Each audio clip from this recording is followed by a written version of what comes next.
Here we go. No clever intro today. All right, man. It's been a while. It has been a while. We are live, I think. I'm not sure. 25 seconds live. Cool. All right. I can't.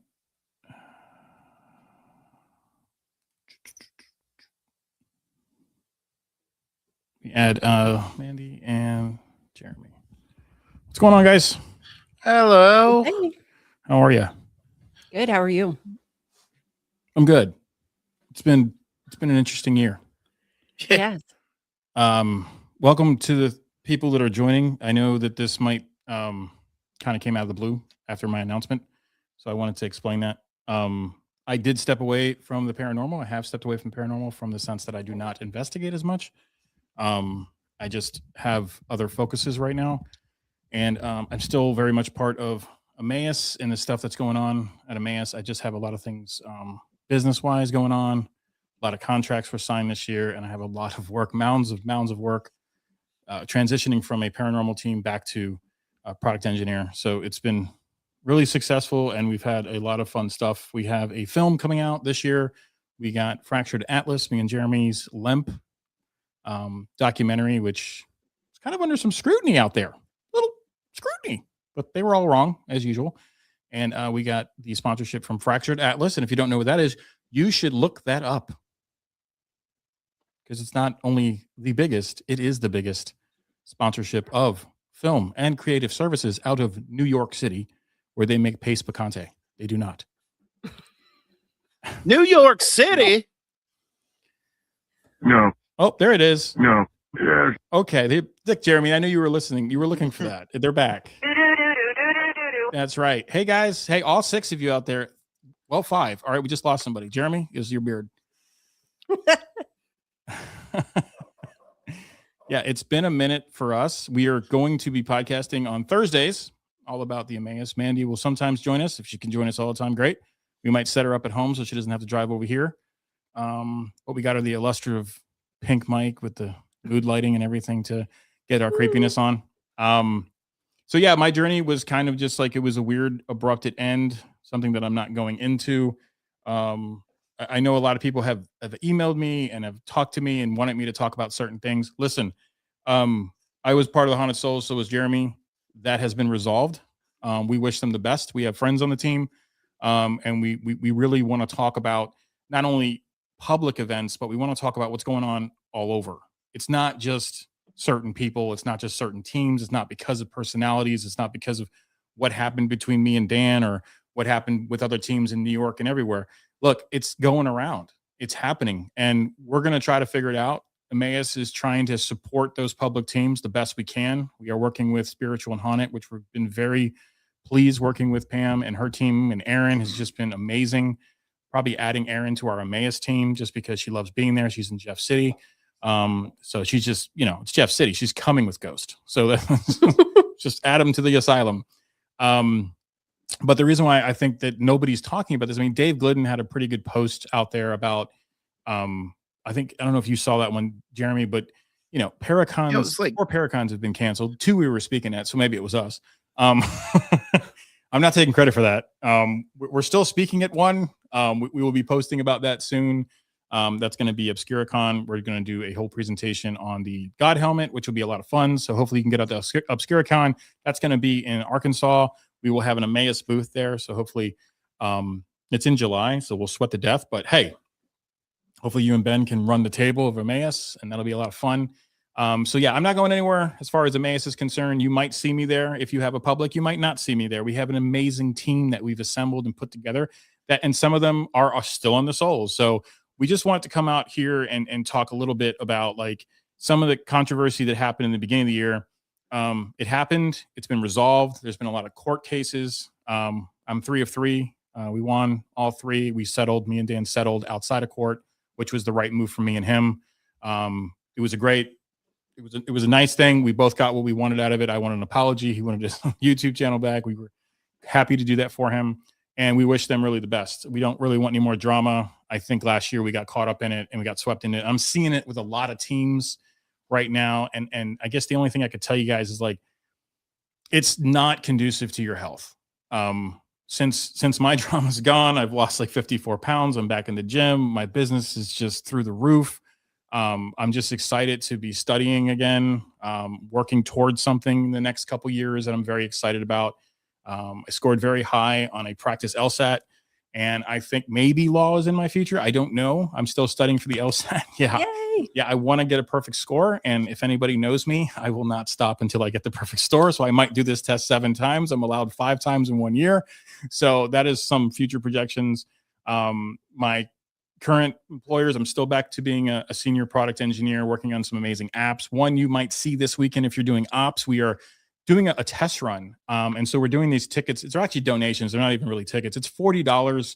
I think we have 10 spots left. If you guys do want to jump on board and be a part of ops, you will be part of an A/B testing group, which is basically, hey, this is our idea, and we want you guys to be a part of it and give us feedback. And what you do is you get to donate to these great people around me. Ben is off camera, but he's eating Taco Bell. So sponsored by Taco Bell. We're doing amazing. We're moving toward close to 45, almost $50,000 we've raised for Emmaus this year. So it's been crazy. That's the American fucking way. It is the American fucking way.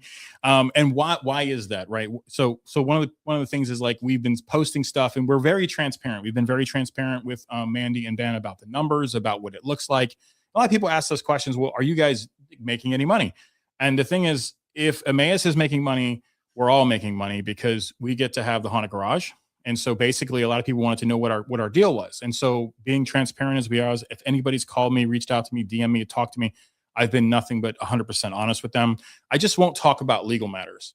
The one thing I will say is that, me and Dust, we had a court date in Indiana. We went there, me and Dust talked it out. Judge was really cool and said, what do you guys want to do? And I said, I want to dismiss with prejudice. I've talked to Dust and I wish Dust well. And I hope that he is podcasting. I haven't been catching up with it. Dust is sick. He has cancer. So we talked all about that, all the emotions, everything that happened at the beginning of the year. And so acquaintances, I reach out to him every now and then. We wish him the best and we hope that he gets back online and starts podcasting again, because I think 80 or 90% of the stuff that me and Jeremy watch, we agreed with Dust with. So he's a Midwest boy and we help him. We wish him the best. As far as everybody else is concerned, we don't care. I won't address those issues. It is what it is. I'm still here. Nothing happened. I wasn't served. So, a lot of that stuff went out the window. But as far as locally, we're Midwest. Me and Dan will probably never be best friends or friends again, but we can at least support each other in this industry. And so that's kind of where we are. I am. I can't speak for everybody, but right now I just want peace in my life. I don't want drama. Drama creates so much shit. It makes other people that me and the Souls care about feel awkward. They shouldn't have to ask permission to be on the Souls, and they shouldn't have to ask permission from Dan to come to Emmaus. Dan has been nothing but generous to them and said, yeah, if you want to go to Emmaus, go to Emmaus. We're the same way. We have team members that work on both teams and we love both of them. And so we've had 6 successful months of drama-free, nothing drama. We're just raising money. We're doing a great job. And so what that leads me to say is that we've actually put 2 people in position. I am the director of events with Jeremy here. We talk a lot about what events we want to do. And so we're going to talk a little bit about that tonight. We're also going to talk to our friends that have public teams that are struggling right now. They're not selling as many tickets as they were last year. And we've kind of talked to some of the biggest teams in the Northeast and in the South. And we've got some interesting perspective. Now, they will remain anonymous just because I don't want to put them out there. And I told them, hey, it's just about the information. So if you are a public team and you're catching this tomorrow and you're saying, hey, what the fuck is going on, man? I was selling tickets for $90, $119 last year. I was selling out most of my events. This year, I can't sell 7 tickets. Here's the thing. And I want you to put this in perspective from my business brain. You're not just selling a ticket for $119. And the minute you start understanding that is the minute, what does that mean, Frankie? Well, it means that gas is $5 a gallon, right? And if you're coming from an hour away, and hell, if you're in the Midwest, you probably drive SUVs, you probably drive trucks. You have to put that money toward the ticket too, right? Because now you have to drive somewhere. And then you got to get back home. And so that ticket that was for $100 is suddenly about $200 now because of gas, and not to mention food. And if you're staying somewhere, so all of that stuff adds up. Our general demographic is blue collar. We don't have wealthy elites ghost hunting. We just don't. And nor would we want them there, right? Like, oh my God, why is it so dirty in here? We don't want like fashion queens in our, you know what I'm saying? Why is the bathroom this way? It is that way. It's just that way, you know? Sorry, we don't have soap and fucking spas. We just don't do that. You're lucky there's running water today, right? I mean, come on. That was our big achievement this year, guys. We have shitting indoors. We can piss and shit indoors now. And people actually have called about that. They'd be like, hey, I want to book a private. Do you have indoor bathroom? I'm like, yes, we do. And it's just like selling. It's a selling point. It really is for all of our events, actually. Right. It is. Like, yes, we do. You have places to stay that are not, tick infested. Well, I mean, yes and no. We have a beautiful, if you want to camp, some people like to ghost camp. We actually have tents around the building and people want to stay inside the building all night long. The building is mostly safe. I mean, aside from the ghosts, but they haven't really hurt anybody. They just pushed one person down the staircase this year. So it's not that big a deal. Just a few minor stitches. I mean, but she came back. She did. She left the hospital and raced right back. It was crazy. I was like, we're getting sued. Yeah, me too. Yeah, it's like, all right. Suddenly I didn't have the LLC anymore. But right. No, it's been a very eventful year. We are booked pretty much every weekend until October, which is just crazy. And we have a couple spots left for Publix because one of the things that we did this year was like, hey, like if this is a bad year, and we're not getting into politics because my whole team is just split. And if you love Trump, you love Trump. If you love if you love the Democrats, you love them. We don't care. We're here to ghost hunt. That's what we're about. But I know that the economy is tough. We understand that. We recognize that. And so what we're doing this year is we've left a couple dates open for public teams in October. And what we're doing is we're splitting costs. Emmaus team is not running events in October. What we want to do instead is split ticket sales with Ben and Mandy. So what will happen is you guys don't have to put anything up front. Now Halloween is gone. The Terry Mosby booked that. I think she booked that in Halloween last year, probably 2 years from now. She is the quickest one. She is she's quick McGraw McGee. So that one's gone. Halloween is gone. But we have the Friday. We have Friday the 30th available for you guys. What I want you guys to do is if you're watching this now or you're watching this tomorrow, or if you have a public team that's local, right? If you want to be out of state, that's fine. But in October, you're probably going to draw the crowds. People might be saving money to be like, let's just do it in October. Let's get close to spooky season. So what I want to do as a director of events is I want to try to help teams as much as I want to help Emmaus. So we're leaving weekends open for October. And we have Fridays open in October for those public teams. You do not have to come up with any money. If we know you and you know you're good people and you can fill the seats, just split ticket cost with Ben and Mandy. Make sure everything's legit. We'll have a little bit of a contract thing that I put in front. Just make sure that, hey, what are you selling them for? I'm doing $100. Great.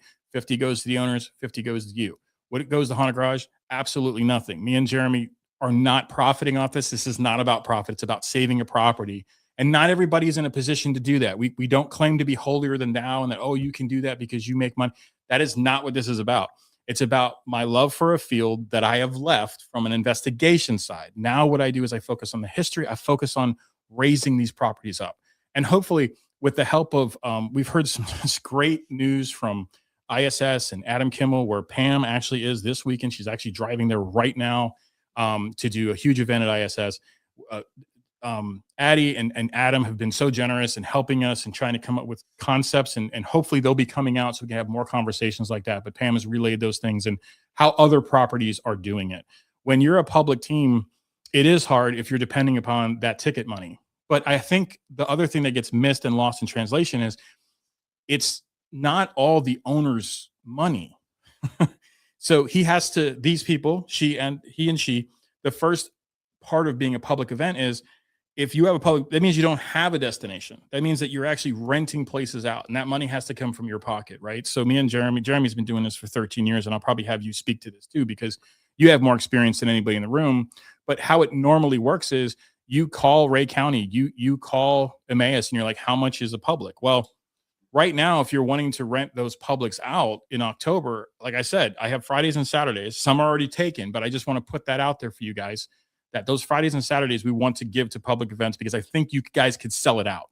And it'll just be fun. It'll be a fun event. It'll be 60 people. It'll be October. The weather will be great. And you guys will make some bank, because I want you guys to stay in business, regardless of my past. I don't have vengeful spirits that live inside me that hope people like disintegrate. I really want to see these teams flourish. And because you have to do, I can't do it anymore. I am committed to my path right now. And it's just been great for me and my mental health. And our cars are just thriving right now. All of our cars are being worked on again. Like everything just happened for us. And we're able to do that because of Emmaus. And so the money that the team has made, my private team, which comes from the friends that have come and visited, that money kind of goes to the garage. But even though it's coming to Haunted Garage, it's going into Emmaus. We don't put it in our pocket. So I mean, if you guys have seen the garage, but doesn't it look spectacular? It does. It looks pretty incredible. And we got a 61 Cadillac in there that's very haunted. And we'll talk a little bit about that later because the person that owned the car was a man named Andy Westcott. And I just want you to put that in the back of your head because we're going to get to that. We're going to get to that because there's something very strange about that name. Okay. But for now, I just want to kind of go through what we're doing at Emmaus and then have Mandy here chime in. I just want to know what her reactions have been since the garage has taken over and kind of seeing like, hey, how do we do this? How do we pigeon foot this? How are we just using our organic traveling, right? Because we've not run one single ad. Have I asked you guys for money for ads? No. We have not run one single ad. We've done everything organic and through our connections and just basically through our friends. Like, hey, dude, we're trying to save this property. And the turnout has been unbelievable. Unbelievable turnout with haunted nights that came in on the coldest night ever. Oh my Steve, gosh. and these guys, I don't think they know how much they did for the property. Yeah. I really don't. But if they're on there, support them. Like that's what they did that for. And they paid. They paid. They came on a Tuesday night. Yeah, and it happened to be like, I don't know, -12 inside of our buildings that night. And no joke, I'm dead serious. Yeah, no. And then because Jeremiah was out there. Jeremiah had on like 15 layers and was dying. Because he weighs 10 pounds. Yes. He's the only man that weighs 10 pounds. Maybe 11 and a half. Maybe 11 and a half now. Yeah. Yes, we've been feeding him Taco Bell. Yeah, so but we had these guys come out and that just drove the traffic. We have a huge announcement we're going to be making soon with one of our big connections, which is, if you don't know her, Jocelyn. Jocelyn is basically Confessions of a Haunted Doll Mom. She's been amazing at drawing a lot of crowds to Emmaus just with her connections. And she's just been doing her own thing. And if you haven't checked out her podcast, you can. It's on Monday nights. She's doing an event soon in June. So if you want to meet the Ghoul Friends and all those people and people that you watch, and you basically great price to just, it's a public event, but Jocelyn and her friends are hilarious. They're incredible investigators. They've been doing it a long time. And each one of them has their own path, right? Like for right now, Jocelyn's obsessed with Emmaus. That's her thing right now, right? And then Penn is on the team and Penn is obsessed with the Garnet House. And so you get to learn from these people. And it's an exciting time that we're doing. So the events that we are doing with people, they're not famous celebrities. They're people that are just like me and you that are in this industry that you can learn from. I'm not saying anything wrong about celebrities, but it is different when you see these guys on podcasts and they might have 40 followers or they might have 25,000 followers. At the end of the day, these people are more authentic in our opinion. One of the big things that's happening in August, we will announce soon. We just can't right now, but I guarantee you everybody's going to see that one. Right. And so that's the type of stuff that we've done, this organic growth. We haven't done a lot of TV. I've kind of stepped away from TV just because of my job. And I really want to focus on the work that I'm doing right now. But at the same time, come spooky season, we're going to hit the airwaves again. You know, we already have some shows lined up with our PR agent. But we've been very cautious about how we're doing it. Mandy just did it. They wanted me to go on the show. I'm like, I don't own the property. You got to talk to Mandy. I'm like, so we're trying to put Mandy and Ben out there more. I think when people meet these guys, they're going to want to come to the property just to help them and support them and be lifelong friends. I think Robin Terry does a great job of putting his face out there, right? People know the face of the properties. And so we've been very instrumental in trying to get Ben and Mandy's face out there and meeting and greeting people and doing the history so they get to meet the owners. It's so valuable for people to actually meet the people that are behind the scenes. And really having Emmaus and being behind the scenes is huge. And so one of the events that we're doing is this ops thing. It might really take off next year. What we're doing is we're doing stages of planning. And so it's not staged though, because people are like, is this staged? No, it's just thematic, right? So what it is essentially what ops is all the information and all the hauntings and all the stuff that we've gained, all the knowledge that we have of Emmaus is now enrolled in ops, right? So we know certain ghosts, we know certain where they hang out, we know interactions, we have all these crazy things that are happening in there. And your job as a special ops team, what you get is our equipment. You get professional ghost hunting equipment. You can bring your own as well, but we supply you with a tablet, an actual iPad that actually has our own app on it, has all the information, and each team has different parts of that app. So if you're Team Charlie, you might be in the women's building and you're going to learn all about Marie Sturm, who died in the bathtub. But there's been more entities that have been found since then. We have something on that staircase now that's aggressive.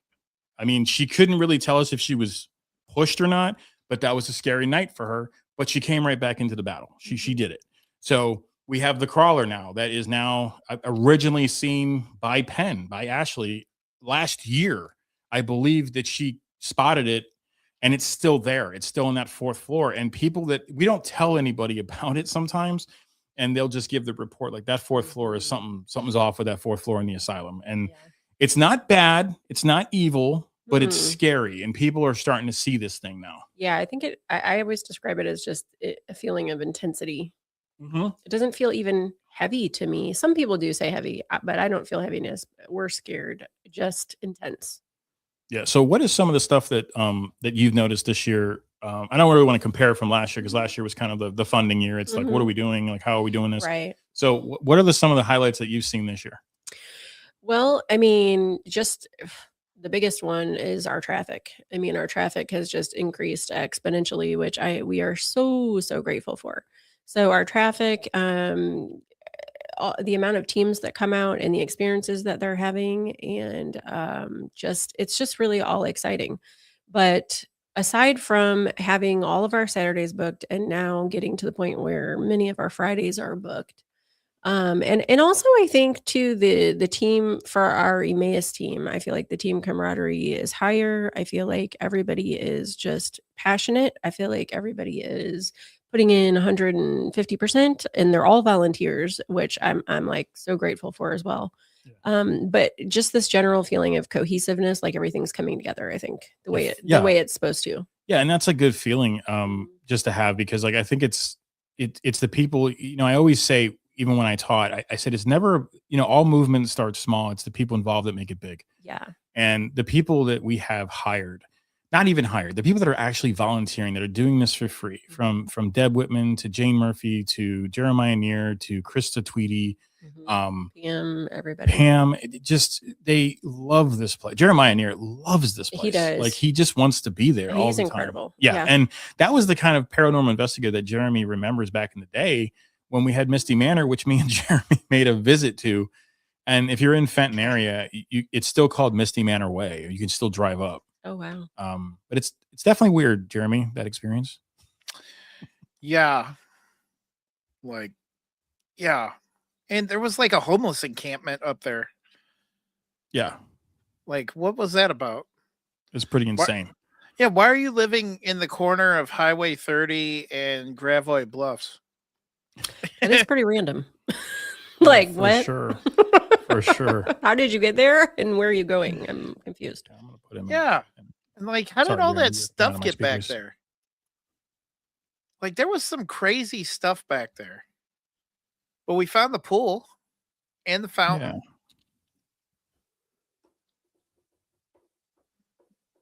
Go ahead and speak again, Jeremy. Hello. Ooh, all Cool. better. Yeah, sorry. I had you coming out of there. So I just want to go through the list real quick before we get back to Mandy. We have Angelina Harper, one of our favorite people. Just watch out for her, because she games systems. If you're running some kind of raffle, watch that one right there. Okay. We got Terry Mosby in the house. Thank you, Terry, for coming on by. Charlotte was just there. Charlotte will be here this weekend. She's joining ops this weekend. I got Jocelyn's in the chat. She misses Jeremy so much. Never me. Never misses me. Never. No. Nope. Was it? No. Does she miss me? No. Does she care about me? No. Do I care about me? You fairy. Maybe. All right. Perfect. So we got Charlotte. And then we have Dexter. Oh, I know that guy. I know that. Yeah, I accidentally logged into his YouTube.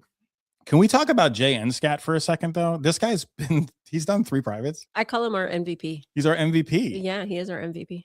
Jay, you got to send me and your cohort there your sizes. We're going to give you some free hoodies from Emmaus because you guys are just awesome. Yeah, 3 times out there. He's going to be a pro at Emmaus. He's one of our big cheerleaders. So is Jocelyn. I think Jocelyn's now been out there. I want to say she's been out there twice, and she's coming again in June. But it's Jocelyn. I'm not going there. Anyway, so thanks guys for joining the podcast tonight. I appreciate all of you. Hey, Laura, what's up? Patriot Paranormal is actually going to be out there with another team. So that's going to be fun. We've been promoting that one, and I think they filled out all their spots. So that's cool.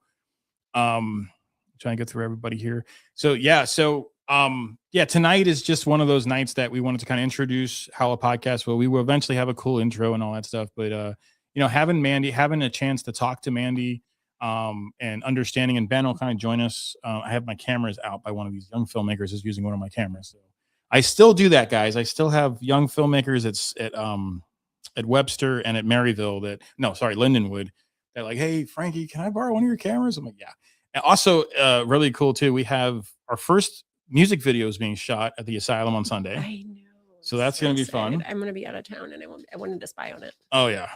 Yeah. So Randy Shin has actually come out, a local St. Louis filmmaker. Talked to Paul Hubbard today.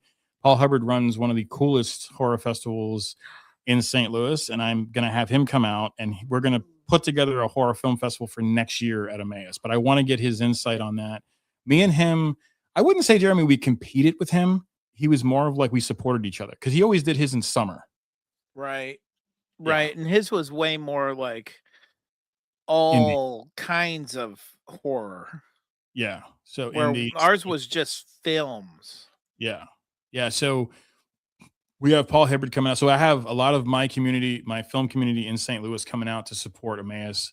And it's funny because I'll send them the link and they're like, where is this place at? I'm like, 45 minutes from you. He's like, no, it's not. I'm like, yeah, it's hidden, bro. But it's exciting because like now once Shin got in, everybody's like, because like I talked to Paul and Paul's like, oh yeah, I talked to Randy, and I'm like, oh really? I'm like, you need to come out. And so me and Paul are going to arrange something, and I would love just films to be shot there. Like, and this is the time. Yeah, because this is the time. If you have those horror film ideas, short films, feature films, whatever. I mean, this is a place where it has electric, It does. We have electric. We have Wi-Fi in a couple of the buildings, but it has electric in more than one way. It has electric because it's exciting, and it also has regular electric, which is also a new accomplishment. Yeah, that's right. A newer accomplishment. But running water, electric. We're moving up the chain, guys. We're going to try to work on those roofs. That's really the next big project. That next big. I think now is also the time for film because we do have our whole nonprofit organization, which does, I call it the day job, which focuses on affordable housing and agrarian living and homesteading and different things like that. So, the 5 to 7 year plan is there will be a lot more residential things happening on the campus and also entrepreneurial things and agricultural things. So this is a time where it's largely still open and abandoned and just a really good time to shoot some scary stuff. Yeah. Yeah, you're absolutely right. And pre-renovations on any of the buildings. Right. And then you also have that forest behind it, right? Yeah, which I do. We actually have a little bit of agenda tonight, which is going to be kind of fun. We're actually a little bit more organized. Why? Because me and Jeremy I'm back on Adderall. Whatever the hell I was using last year, which is why I had to make a lot of apologies. I was off my rocker last year, and my doctor, actually my new doctor, Mr. Dr. Schutz, who I love to death, he figured it out because he looked at my chart. He was like, wait, you have this symptom, you have this symptom, you have this symptom. He's like, what are you on? I said, well, this idiot doctor that I had before put me on Wellbutrin. Oh. And I didn't, yeah. And everybody you've done that. Dude, everybody that you talk to, they're like, oh. I'm telling you that stuff. I've never had any suicidal ideations in my whole entire life. Yep. And I was like, what is wrong with me? And where did I go? Yeah. And I was relating it back to the paranormal, and I was high strung. And so we're reaching like the rage, and it did nothing about focus. My focus is like way off. In fact, I was exhausted. I was like, I just want to go to sleep after I like hurt somebody. Right. Exactly. It was awful. You guys need amphetamine salts like I'm on. So I'm back on Adderall, cocaine, essentially, which is great. It's pure 1970s cocaine. It's all that is. Yeah. I keep trying to tell my doctor it's cocaine. He's like, I'm like, well, why do you have to have me come in every 4 months to check me in? I used to say that about, I used to be on Vyvanse and I'd be like, I'm just here for my methamphetamine check. Exactly. Hey, we're doing a cousin of meth. Isn't that great? Yes. Why does meth make me focus? I don't know. I don't know. It's a game changer, though. I've never been more fucking productive in my entire life. I had like 10 businesses. It's amazing. It was like handling all like a well-oiled machine. And then I stopped and I was like, I've been sleeping for like a year. Yeah, no, it's and the truth. sick. Yeah. And that's the other thing too. Like I was just susceptible, weight gain, like nothing was working. And so I got off that shit. And then we've been so much more focused this year to, even to a point where like, even if you're on Adderall, we weren't expecting, like when me and Jeremy met with you guys originally in the kind of the end of last year, we even told you, like, I don't know what we can do, honestly, because like it didn't have, we didn't do enough to promote it. Right. Yeah. And so we just charged it and hit the line and just basically Facebook messaged everybody like, hey, like this is where we're at. What do you think's a good price? And so many people like, oh, dude, yeah, give me I'll do a private. Give me a private. I'll give a private. Yeah. Terry Mosby actually like, I'll take Halloween. I'm like, all right, fine. Yeah. So yeah, that is hers. She's not giving up her Halloween. But you can go to her event, maybe. I don't know. If she likes you, I don't know. But yeah, so I got my fridge sig. Thank you, Jules, for pointing that out. It's always here. We need those. Did you say fridge sig? Fridge sig, yeah. I actually used to call them gray ladies, and fridge sig is actually what caught on. But like, I was like, hand me a gray lady, and so I like fridge sig. Yeah. I like it. Yeah. So appropriate. So now that we're on drugs, everything's working out great. If you're just joining the show, we're on cocaine. I have my gas station sig. It's already off the rails, and what? Jocelyn's not even here. Oh, Jeremy's got the fridge sig too. Yes, he does. He's got his. Yeah, he's a do boy. That's for sure. I love Mountain Dew. So So just to wrap, kind of put a bow on the public events. Are they dead? I don't think they're dead. I just think they're a little slower than normally. So our advice to you from a business mind, I guess I can use one of those degrees that I got. What you need to do is you need to maximize profits, but what you want to do first is you have to minimize sales. I know it sounds crazy, but you have to starve to fever right now. So what I would do is I would limit your ticket sales and I would lower your ticket price. And then when you do get those 15 sold, when you get those 20 tickets sold, I know it sounds terrible, but if you want to stay in the game, you can't just go away and just say, hey, we're done this year. We'll come back next year. You can't do that because somebody's going to take your place. And then you're going to have to do two things. You have an uphill climb from there, right? Can you have an exit strategy? Absolutely. You can have an exit strategy. Maybe this is your last year doing it, but don't quit. If you sell 2 tickets, you know exactly how many team members you need to bring, probably just yourself, right? So if you have properties, if you wanted to go big this year and you wanted something in like Wisconsin or California or a lot of people are doing Bushy Mountain. If you're in the Missouri right now and you're trying to sell tickets in another state with a team that really nobody knows about, that's a bad idea right now. So maybe try to get your money back from those and try to focus locally, right? Try to really harness locally. Also call up those destinations and tell them, hey, like we can't move tickets, man. And I know like, I'm not going to say the place, but like one of these locations, I think was charging $3,000 for Publix. And it's just like, that's a lot of money to cover. That's a lot of air coverage, right? That's $100 at 30 people just to get your money back. Yeah. So like right now, try to call those locations, try to say, hey, is there any way we can work a deal? We worked a deal with Pam. We came in strong, the same as you guys did. So we have a deal with Pam that we're giving to all our Publix now. It's like, hey, you just split ticket sales. All right. We'd like you to stay at this range because I think you'd do better. Right. And I know that a lot of people are like, well, if I lower my price too much, then I'm going to get these people that, might want to be drinking and come and laugh and make the whole, that's not going to happen because you have a team and you're going to keep that person's money and then you're going to escort them out. Yeah. So it's a win-win, right? Which we've had to do before. Yeah. And we've had to do that. Like, we've had some interesting events that we'll go through this year. Oh man, we've had some fun. Sovereign Citizen. That was a great phone call. Sovereign Citizen living in the chapel. I was like, I'm sorry, what? Yeah, for the longest time we kept seeing shadows up there. Turns out it was human. So Sovereign Citizen. It was great. Which I'm all about sovereignty, but not in that way. Not in our chapel. Just not via squatting. I can tell you that. Wait, so when we saw those shadows, that was actually a person up there? Might have been.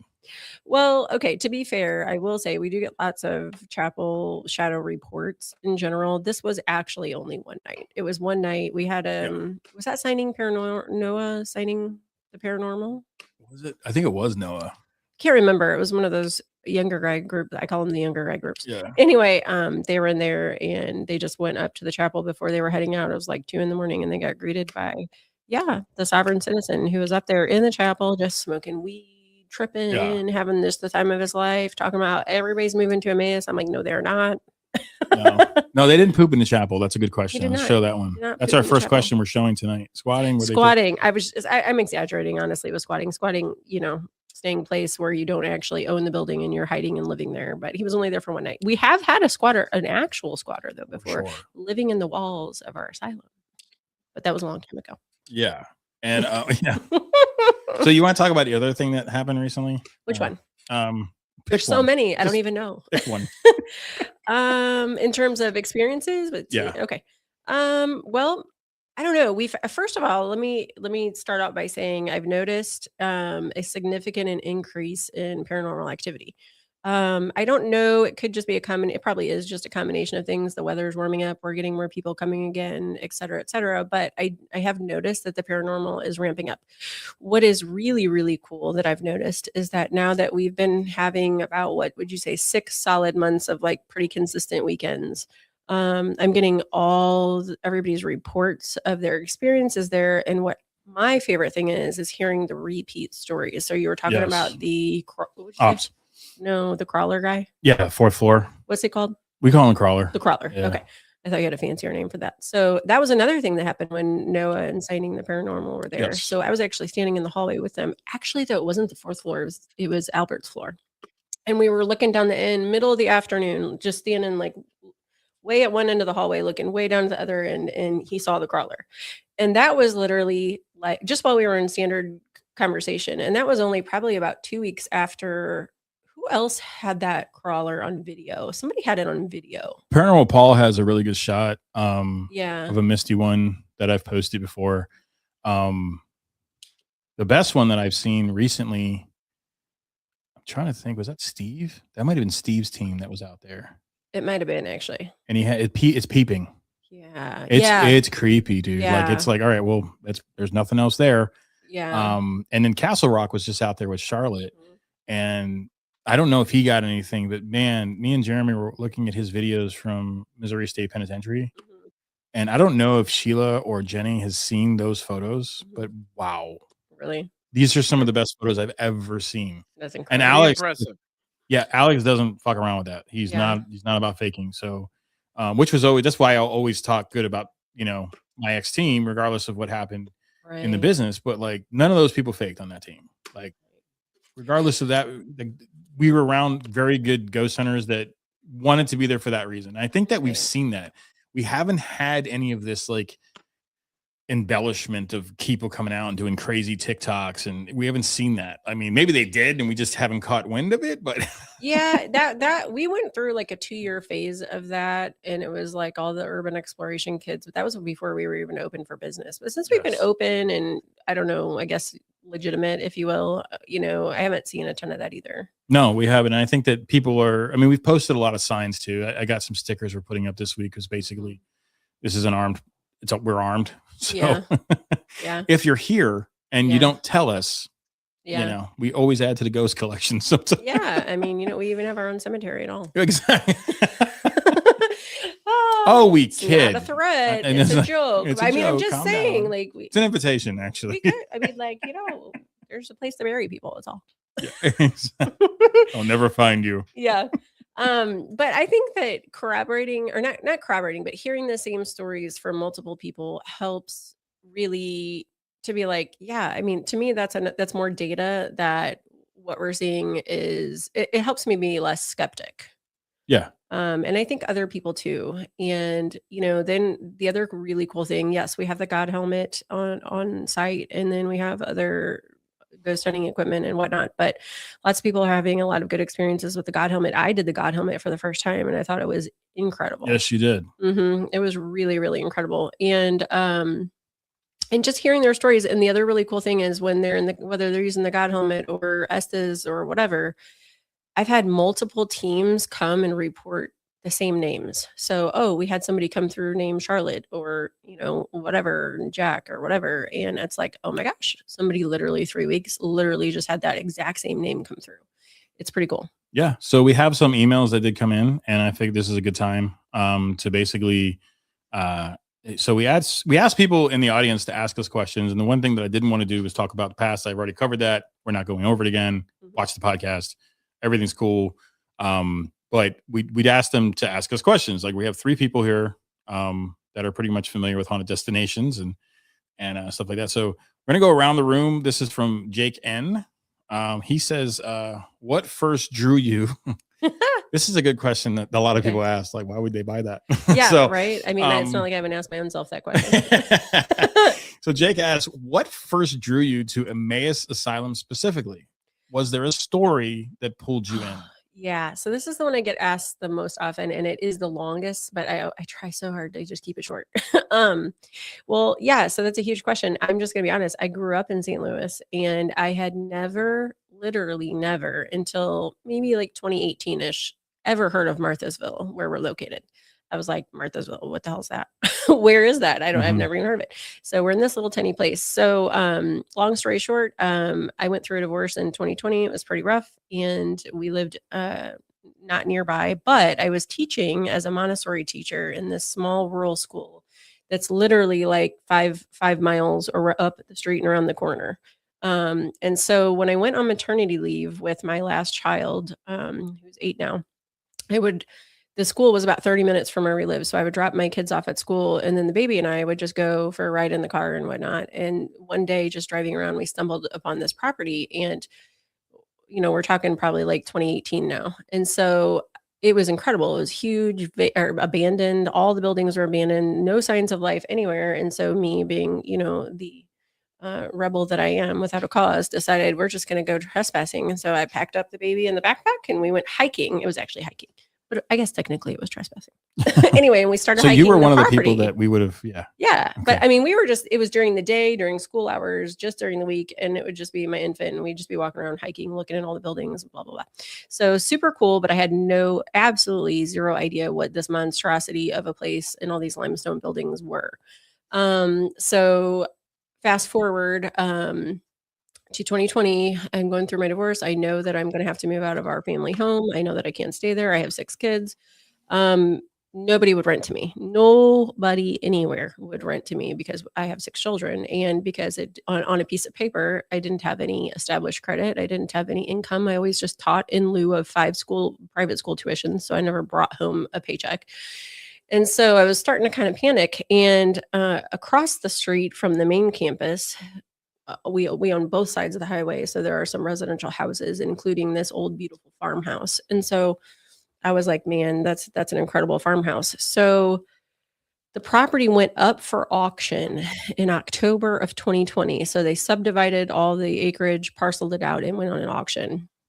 And so myself and Ben at the time, who had also was recently out of a divorce, and now a sudden dad to 3 kids, stay-at-home dad actually. And so he needed additional income so that he didn't have to travel anymore.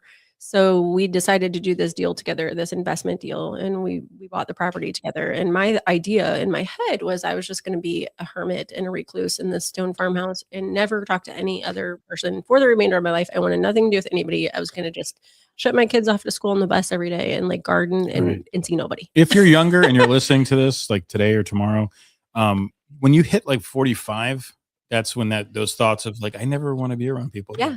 I was really, I mean, if I'm being honest, I was actually furious. I was furious at the world.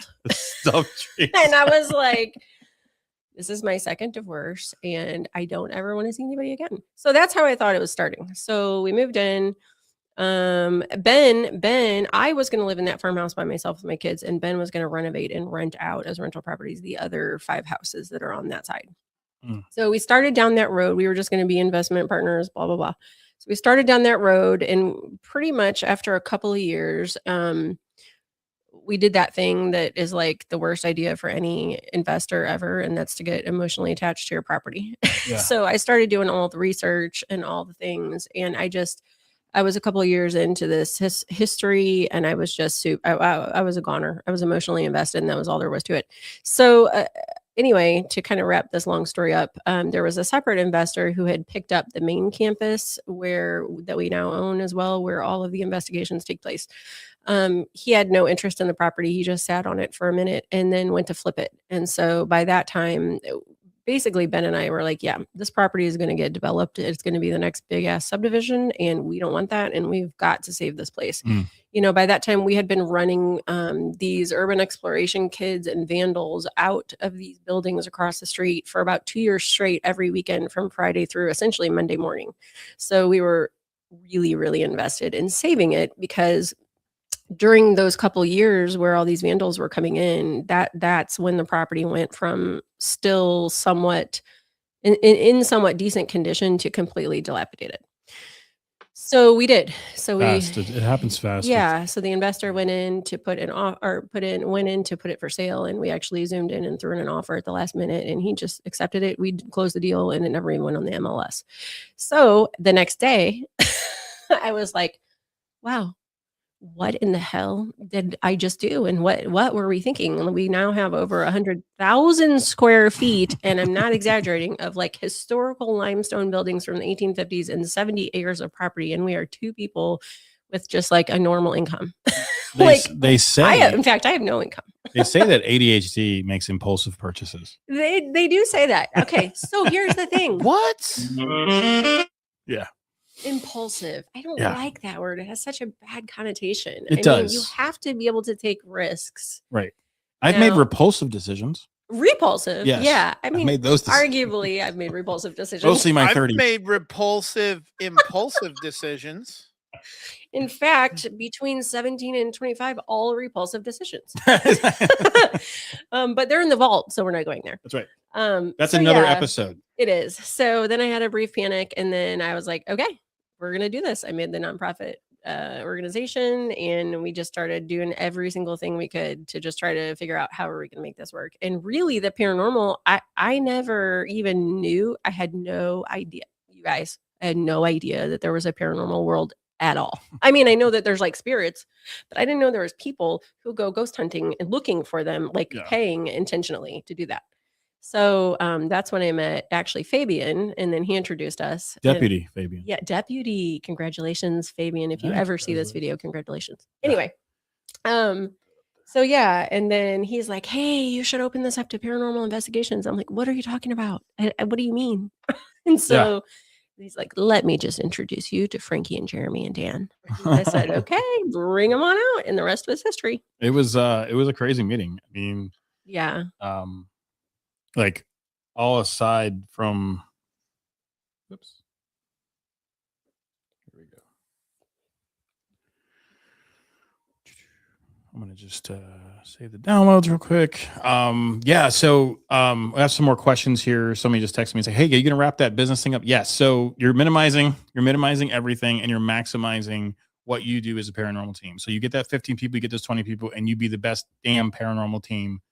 And you make those experiences memorable. I'm not saying fake shit. I said, be the people that you say you are, right? Ghost hunt with them, answer their questions, help them with their footage, look at the millions of photos of orbs that they're going to show you, and just suck it up and love it for 1 minute. Just look at this orb. Doesn't it look like a skull? It looks like One-Eyed Willie. Oh, that's the shiniest skull I've ever seen.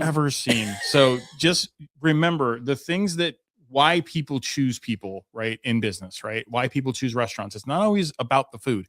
It's about the experience, right? It's what happened at those places and who you were with, right? And always people want to recapture stuff. We have these things where we always try to rekindle, and most relationships that fail after 5 years is because they were trying to relive the first year they were together. And so that's how important that memory is keeping the short-term memory alive. But how do you make lasting memories? You make lasting memories by having good relationships with people, reaching out to them, wishing them happy birthday, which is I hate, but we'll get into that another episode. ADHD alert. But those wish me happy birthday, Frankie. Happy birthday. But the it's not his birthday. I'll do it tomorrow. That's also ADHD. But, yeah, exactly. So the thing that I would tell people too is like minimize everything right now, and then maximize those people's experience. And then if you have to cut some corners, you have volunteers in your team, so make sure that if you're doing an area, look at where they live, and then those are your volunteers. Don't make them drive either. So you just have to maximize the people you have. If you need to not pay your employees, some teams pay their people. You got to have a conversation with them first. They're expecting that income. That's a hard conversation to have. And so how you do that is you just don't put as many people on. Like, listen, at 25 people, we need 3 people. At 50 people, we need 6 people. At 75 people, we need 9 people. And that's it. And some people get the luck of the draw, and then some people don't. You want your most experienced out there. It's all about caretaking. And so right now, hold on. If you're a public team, just hold on and try to really think about how you want to balance the rest of your year, right? You're getting into spooky season. Your ticket sales are going to pick up, right? And it's been weird. The weather's been weird. The weather's been awesome, actually. Yeah. For ghost hunting, I mean, we have not had anybody say, "Do you have like a fan or something?" I'm like, no, we don't. It's been cold, actually. It's been great. May has been amazingly beautiful. So that only means that summer's going to be brutal. So, but even we are booking for summer, which is crazy. And I tell people too sometimes, I'm like, listen, just so you know, summer in Missouri, you will see things like hallucinations. Yeah. Like Care Bears. Yeah. When it's that Swamp hot. ass. You will see the real swamp those ass are the monster. effects of that. So just to put a bow on that, don't give up. The other thing that I would advise you guys to do, if you see another team that's at your size, try to partner. Just say, hey, we're both have this location. Why don't we combine our tickets together and just get out of it, right? Call the location and say, hey, Ray has his team. I have my team. I'm the next week. We're both going to do it this weekend. And so now you have, 15 of your people and he's got 15 people. Now you got 30 people, and those 30 people, and people are like, well, you're still making the same. You are and you're not, right? So it's all in how you look at monetary gain. Is monetary gain cash to you? Because if it is, get out of business. That's not what it's about. Business is about relationships. You have 15 other people that never met you, 15 other people that might want to come to your events because they know how cool you are. So those types of things is how I would advise businesses to do that. You might have to get supplemental income. You might have to, get a bartending job. You might have to do other things if you're focusing on that, right? But the other thing that I would look at is like try to build those relationships around you that are people that are also suffering, because they're going to want your clientele, and their clientele you're going to need. So when they see people coming together to do things, it's huge. Running outside of school events would be great too. It doesn't necessarily have to be a paranormal thing. I've seen a lot of teams out there doing Kids Day. I think that is fucking awesome. That is one of the coolest shit I've seen this year. I would agree. Yeah, the Kids Day stuff is great. I think Ray County's doing one. Look into that event. I think Souls is doing like some kind of raffle, or not a raffle. They're doing like a trivia night. Like stuff like that is very smart. That's smart business, right? So you're just you're bringing those people in. Like, who are these people? How do I get to know them? PTF, is another one that's just, they've lowered their ticket prices. They've been in the game a long time. Jeremy was with them for 13 years. They know how to monitor these things. And a lot of people are like, well, how are they selling tickets? You have to understand too, like there was a time there, Jeremy, where you had lockouts. Like PTF is the only team that does Potosi. So when you see them selling tickets to Potosi, that's the only time you're going to get to go hunt there. So don't think that that's because you're not selling tickets. It just means that, hey, like they have that locked down. And I'm not saying they gatekeep. I'm not saying anything like that. I love PTF. I love Katie. I think they're great. I'm just saying, it's like, actually, well, with that place, it's the Historic Society that likes the team. The Historic Society has locked it out to that team. Right. Yeah, it's not on PTF. They chose them. And so that's kind of how it won. And so back in the day, when these teams would survive, they already had those places kind of locked down because of those historic societies, because they'd worked with them before, split ticket sales and all that type of stuff. Pythian was like that for a long time. Only PTF did Pythian. Pythian since opened it up, and I have stories about Pythian that will stay with me until I die. But aside from that fucking dog, bro. Feed it. I'm standing on that. A lot of shit I did wrong, but I'm standing on that. That dog is a ghost. It died 7 years ago. It is the only ghost you'll see. It can go through walls literally because it weighs 2 pounds. Anyway, I'm not getting into this rabbit hole. But the thing that I would recommend to people is that from that business standpoint, I want you guys to know that they're not dead. They're barely breathing, but you can bring them back by being reasonable, cutting cost, right? Cut your cost down. Those free snacks, those free beverages, start charging for them. Yeah. Lower your tickets, but charge for your beverages and snacks now, okay? And I'm not saying that that's we've always done that. Listen, I get the whole analogy about going to Olive Garden. You're always getting free breadsticks, and then they start charging you for breadsticks, and everybody's suddenly mad for about a week, and then they're still going to order the breadsticks. It's not about the snacks anymore. It's about either you charge or you reduce. We have a diet soda, and we have this soda, and then we have chips, and that is it. We don't do cookies. We don't do anything else. We are cutting cost, right? Carpool. Get all your team to shove inside one car, the biggest car, and go to the event, right? The owners of there should not have their employees driving somewhere, right? You can all split gas in the biggest car, right? So now you're saving all that money from your team and yourselves. There are ways to do this. There are ways to minimize it. So just get through this rough spot, and hopefully Iran will do something, or China. I don't fucking know. I don't follow the shit, but like whatever. Gas is $5. Figure it out, Trump. Figure it out. Somebody needs to figure it out. It ain't me.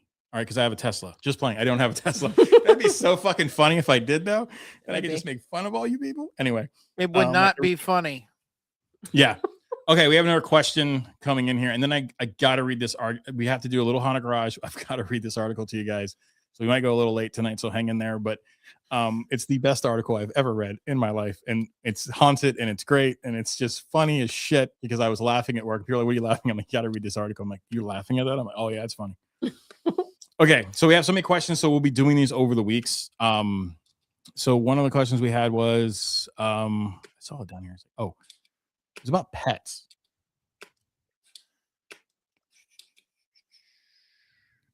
Well, let's do this one. Has a priest, medium, or cleanser ever worked the property? And what happened? I guess worked means, Jane says, what does that mean, worked? Or is that what they do? Is that what mediums do? They work the property? Like, hey, over here. Working it, baby. We're working it. Is that like they're getting down? They could do the moonwalk? What does that mean? I don't know. Sounds like somewhere on the east side. Actually, I saw no. a priest do the moonwalk through the Sets building, and then he jumped up and did the splits. It's pretty impressive. So, I don't know what that means. But no, we have not had an actual medium. I mean, you always get mediums in the crowd, like, oh, I hear spirits. Thank you for paying for tonight. Here's a hot dog. We got those people, but I'm a triple extra large. That's right. It's a hell of a medium.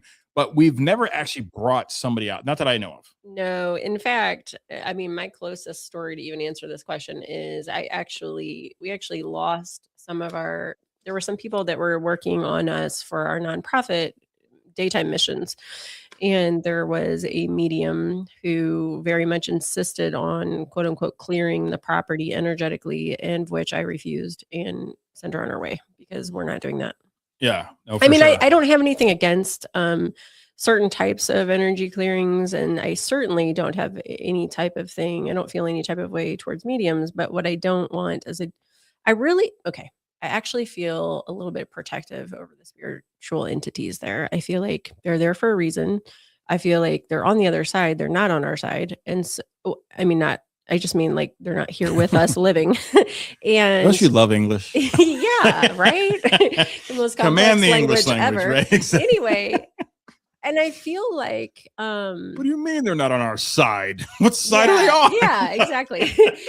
And I feel like it's kind of, people are probably going to hate me for saying this. I hope I don't say something I shouldn't say. But, you should. Okay, so that's how we get drama. Remember we said 6 months of no drama? Yeah, yes. Fucking Mandy. Here we go. I'm going to unleash the drama. But here's the thing. Should I just do I feel like it's arrogant to think that you have the right or even the ability let's just be real, to come in and clear a property that's been around since 1840 in I don't know, several thousand people have passed there, and some have had wonderful experiences, and some have had really fucking horrendous experiences. Mm-hmm. And to be able to, who are you?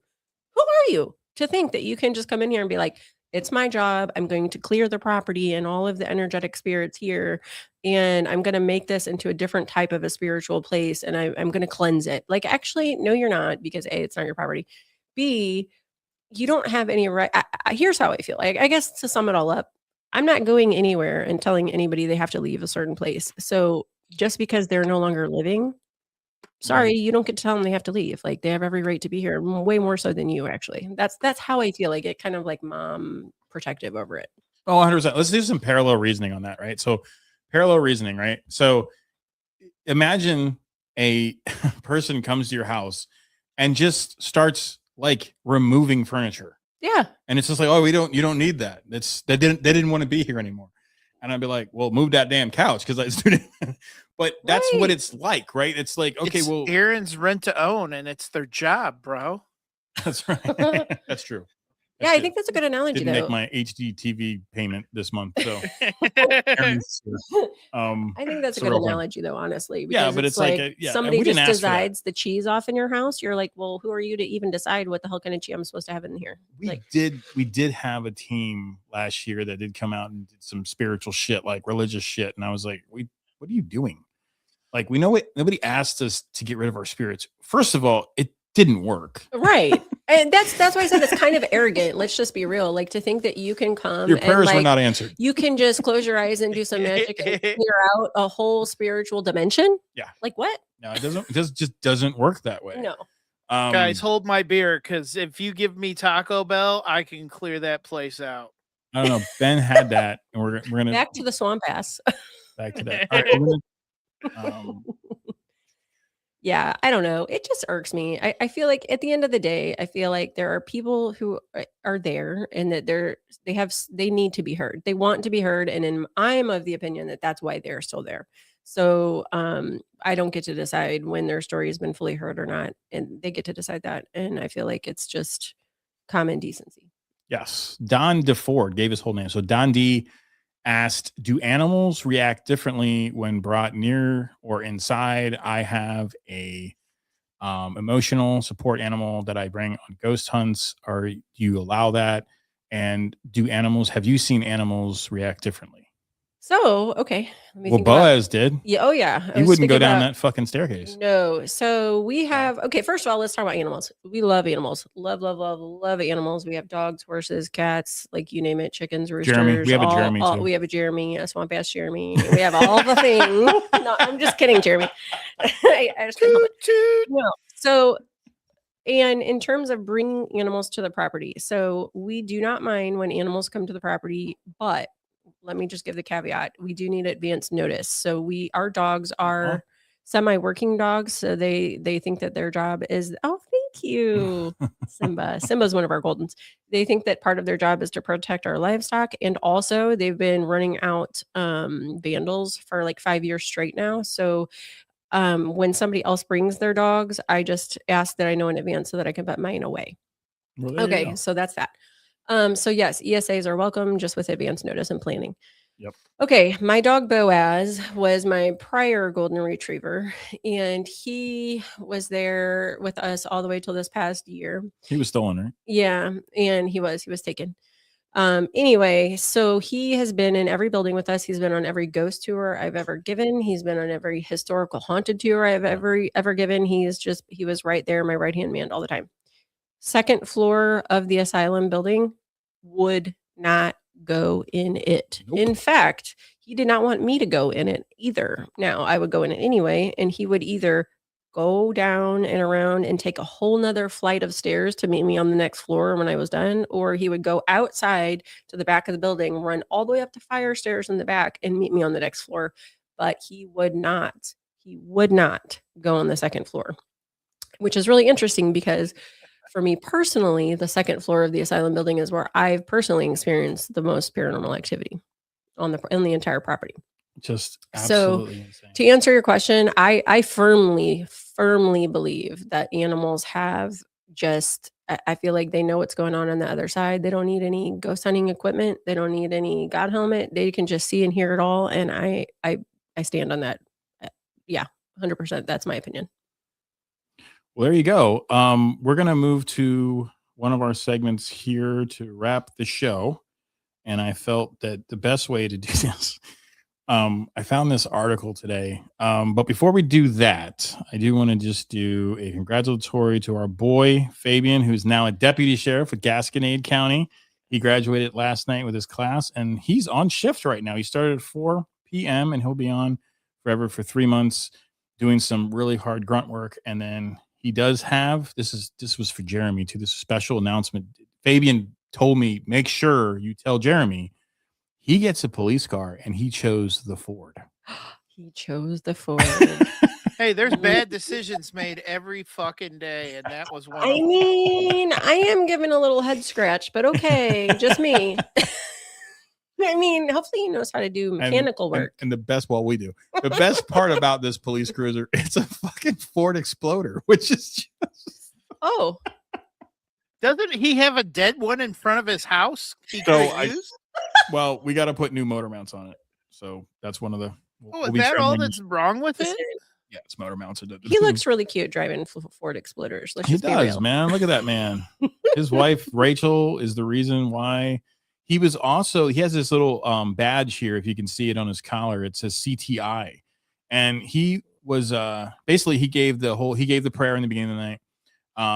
And he did the CTI program, which is an extended 40 hours aside from your police work that you're doing in the academy. And that program is amazing because it's hard to do that on top of everything else that you're doing as a police officer. And so he's a certified CTI officer as well. So he already has a CTI training. If you don't know about that, I invite you guys to look that up. And one of the things that we love Fabian for and always have is his de-escalation skills. So when he told us he was going to be a cop, one of the reasons why he didn't go on the man trip last year, because he was in the academy, was that me and Jeremy were like, yeah, he's the best. I mean, this guy was blown up. He's a veteran. He's been shot. Yeah. And one of the most passive people in the world. De-escalate the fuck. I mean, that is a good cop, right? Somebody that can look at the situation, de-escalate it, and say, hey, and their speeches last night they were given at Jefferson College it was one of the best college graduations I'd been to. The law enforcement up there was really talking about how important public safety is. Mm-hmm. It wasn't about, have your gun out and make sure you down the person. It was really the opposite. It was like, hey, your community, you're part of this community, and make sure that people around you know that they're safe, regardless of race, creed, color, religion. And they really pump that into these officers. And it was an interesting class to see because we had there was 2 recruits going to U City. There were recruits going to Peevely. There were recruits going to Barnard. There were recruits going to Gasconade County. So you saw sheriffs, you saw police officers, even as far as Town and Country actually gained a cop yesterday too. Yeah. So Town and Country got a cop too. So it was just a nice, their class of 049. And just amazing people, amazing officers. So we wish them the best and wish them God's grace and safety out there because it is a very dangerous job. And so it was fun to be a part of that. Part of the other agenda too, going to go through them real quick. We have the ops event this weekend. It is a $40 donation and you get to ghost until 2 a.m. with your favorite crew. I'm actually doing it. Charlotte's like, are you going to be there? And I'm like, yes, I'm going to be there. We can finally do it. Ghost hunting. Whew, that came out so weird. Bye. Whew, bye on that one. So, yes, we can ghost hunt together. Yeah, I know. We have our cryptid hunt. This is going to be amazing. It is September 19th. Okay, I talked to Krista Tweedy today. We have major cryptid stars coming out. Adam and Shelby are coming out from the Half Inch Wrench crew, which we did a great event. We didn't talk about that. We raised over $13,000 for the Whited family. Their house burned down the weekend of Thanksgiving, and with Manny put up a GoFundMe immediately, and that GoFundMe raised over $13,000 plus our ticket sales, plus everything. And so they joined basically the Emmaus team on our cryptid side. So Adam and Shelby Whited from Half Inch Wrench Crew is part of the Emmaus Asylum, along with Brittany and a bunch of other people, Blondes and Booze, Brandy, and Krista. I can't thank you guys enough. And Doug, who came out and sang some of the best music ever. We're going to have him for our car show. October 3rd, Grim Rides car show is great. We're talking to Cherry Garage. We're talking to a bunch of people to kind of help them support us in trying to do this endeavor. So it'll be cars and coffee. What that all includes is that we're going to try to get as many things. Those posters are going to go up really soon. We're going to try to get people out there. We also have the Ops Weekend this weekend, and we have multiple film companies. We talked about that earlier. But the Cryptid Hunt is September 19th. And if you've never done the cryptid thing, we have a lot on the property. Your daughter, in fact, has seen a very interesting cryptid that's literally more of an Arkansas cryptid. And it's a white, I think it's a white peaker, they call it. It's a very scary type of thing. September 19th, just mark that down in your calendar right now. The posters are going up this week. We're just kind of finalizing some pricing and stuff like that. Once again, we want to make it, but basically we're giving people campsites You bring your own food. We're going to make campsites for you guys out there. We're going to talk to our neighbor behind us so they have more property. And then hopefully Jesse and Joe from Hellbent Holler, they're in North Carolina, and hopefully they come out. They're an amazing podcast. If you want to know all about these guys, like listen to Blondes and Booze, listen to Hellbent Holler, listen to Bigfoot Rob, and so many other great people. And Half Inch Red Crew has their own podcast too. So all these guys will be out there for the cryptid hunt, and it's going to be a lot of fun. It's a whole weekend of camping in September. So hopefully the weather is going to be really nice. You'll have your campsite. You'll be able to do knocking, Bigfoot, anything else that lives and walks out there. You are allowed to be armed, but the cryptid crew will give you all the rules on being armed, because you could run into a bobcat. There are mountain lions. There are bears. This is Missouri after all. So we do have some fun stuff coming up. We are talking about doing a summer school where you guys can learn about the paranormal. And we're going to do, I think, 4 classes. They're going to be on Thursday or Friday nights. If you're local, if you want to come out, it's $25 donation. You can learn about the God helmet. You can learn about possession. You can learn about cryptids, and you can learn about aliens. We're going to do something really fun that'll be out. It's our back to school summer days. So summer school for people. It's all in donation. You come out, you meet a bunch of people, you network. After the class, you guys get to learn all you did in the Paranormal 101. You can take our equipment out and you can ghost hunt till about 10, 11 o'clock at night. You'll have free roam after it. Classes will start from 7. They'll go to about 8:30. And after that, it's free roam. You guys can do that. So we have some fun stuff that we're doing just to raise money and get more awareness out there. All that stuff, just please follow us on Facebook. That's our only avenue right now. We don't have the money to invest anywhere else. We're really keeping this organic. So get the word out there. And so with that, I want to thank my 2 guests that came on tonight. I know I kind of took the mic, but Mandy, you had some great stories for us. And then next week, we're going to talk. We have over 25 questions that we need to get to. But keep sending them in, guys. We want some weird ones. Please send some weird ones. All right. Have mirrors or reflective surface ever shown you something they shouldn't? Yeah. Did you see your own reflection? Jesus Christ. Yeah. What the fuck do I look like? What is this? Fuck. Is that so what good. My face looks like? Yes. Like, what is happening right now? It's Dogman. Just the best questions on the show. Just the best. Thank you. Who's that from? Jen S. Is that Jenny Switzer? That'd be funny. From MSP. There are no mirrors in MSP. So let me share. I don't have to share because it's I got all these definitely not sharing this. This is an article from leaving you guys with this amazing article from Popular Mechanics. I read this today. I get to work around 6:30 in the morning, and I sip my coffee and I'm reading this article, and I'm laughing hysterically. And the owner of the company is actually in town, and he comes and he says, "What are you laughing at?" I'm like, "I'll send you the article." One man's bones kept washing up on the beach.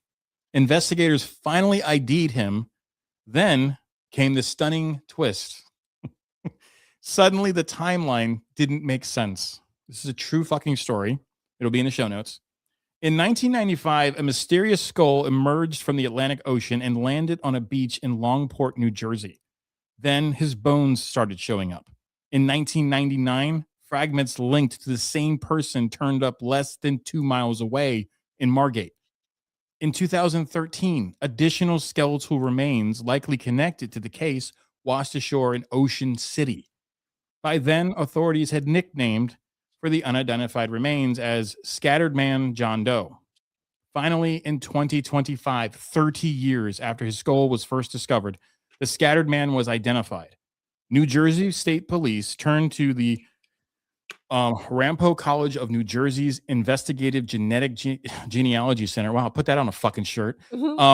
Which concluded the remains belonged to Henry Goodsell, the 29-year-old captain of the schooner, the Oriental, who died with his crew.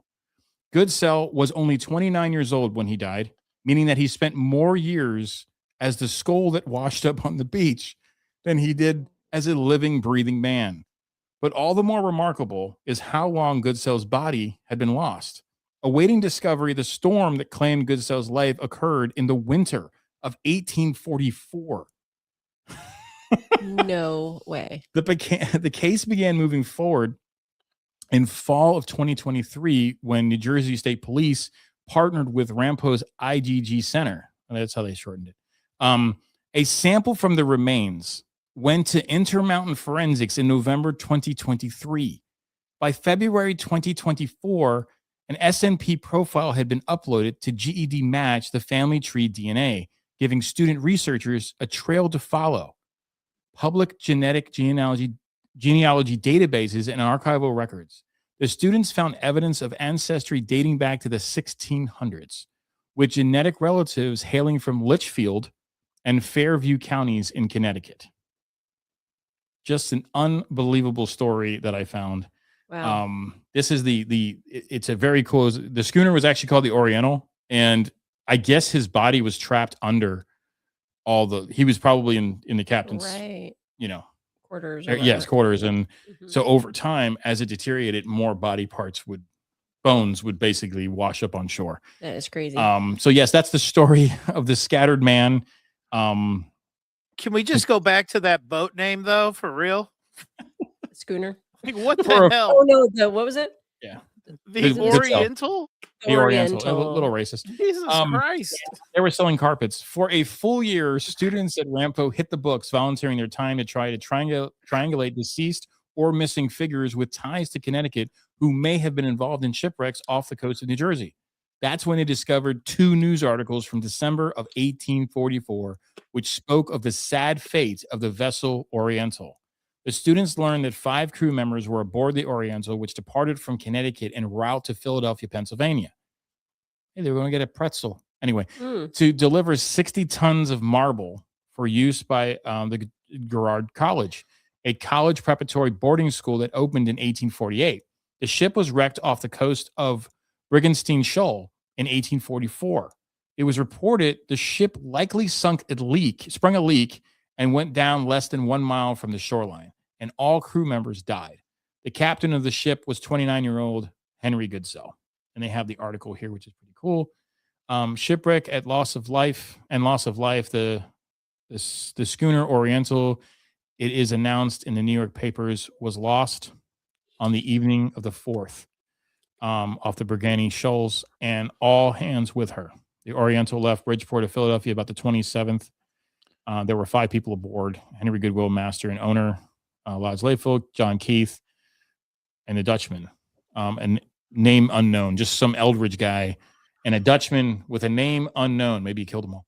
Goodsell fit both the genetics and the history. After students proposed him as the candidate, NJSP, Jersey State Police, collected a reference sample from a great-grandchild. The match was confirmed on April 8th, 2025. Resolving the case that had followed 3 separate New Jersey beach discoveries across 18 years. Rampo now lists the case among its resolved identifications and says a death certificate was issued for Goodsell more than 180 years after he died.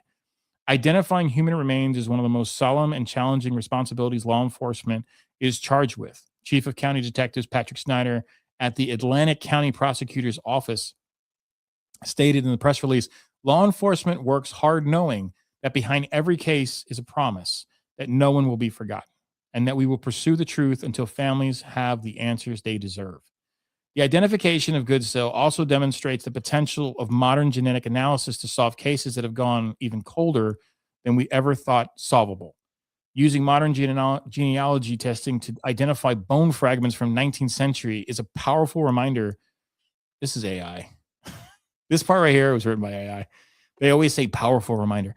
Using modern I'd fucking put a test to that. Using modern genealogy testing to identify bone fragments from the 19th century is a powerful reminder of the unwavering commitment to resolving cases no matter how old. Actually, that was from Patrick Callahan. It's from an Irish boy. NJSP superintendent. The ability to bring answers to families, even generations later, shows how far science and dedication can take us. The follow-up reporting said Goodsell's family did not want the remains, and they would remain in a state repository indefinitely. The dude fucking took 180 years to get back home. And the family, this is where I lost it. The family's like, nah, you can keep it. Nah. Wow. Just we wow. good. We good. We good. We don't They're give like up. Henry who? Right. We don't know anybody named Henry. Sorry. But had it been money, right? Yeah. Would you want it Goodsell? Yeah. here's good self. We not good. We not good. With his $1 million treasure. With his marble. Yeah. You want some marble? Yeah. So yeah, I cannot believe they. Now we don't want it. We're good. I'm like, what? That's That your something- last name is Good Sell. That is, you're a bad sell. That was bad. Like Yeah. not good. Terrible. Terrible. Awful. All right. So let me see. We got one more here. It's always Gloucester. The windows. Nothing like the windows at night and you see yourself through. And it's like, is that a ghost? Nope. That's a person that probably needs to drop about 30 pounds. Literally, while we were sitting here, while you were talking, I was looking at your dolls that are in the Yes. cases, and I could see your reflection, but I thought one of the dolls was moving its arm. No. I was like, what the hell? No, those are going to Jocelyn. We're going to give those dolls to Jocelyn. She can add them to her collection. Crispy and Cornflake. Cornflake and what was her name? What was it called? Bud. Bud. Yeah, that's her name. Air Bud. Airbuds. Airbud. All right, guys. Hey, thank you everybody for coming out and staying with us tonight. It was fun being back. And yes, I'm in the seat again. Yeah, ladies and gentlemen, I hope that you share this show with a bunch of people. Tell them we're back every Thursday night. Come join us. It's not about drama. It's about some of the best news articles in the paranormal. Mandy's going to join us about updates from Emmaus. Yep. And Jeremy will chime in every now and then to be inappropriate as usual. Yes. Fuck yeah. To talk about Swamp Pass. Swamp Pass, which was a great highlight for the evening. It was. Yes. I mean, Jeremy will be on the ground here this weekend, and we are going to do 4 episodes for Haunted Garage, and those will not be live. You will be able to watch those on the same channel on Haunted. So if you're following us on Emmaus, we're just putting those out there. If you guys want some good drive time, they're 30 minutes each, and we're uncovering some really fun stories. So next week, hopefully, Ben, I'll get my camera back, and Ben, whose camera left, literally camera left, but Ben might be on the show to join Mandy. And then we'll have a good time. So next week's we'll have our topic up. Please share the show. Thanks so much for everyone that came out tonight. We really appreciate you guys. And thanks everyone Thank you guys. who's come out to help Emmaus grow. Yes, thank you. Without you, there's none of this. So thank you so much. We'll see you later. Thank you. bye.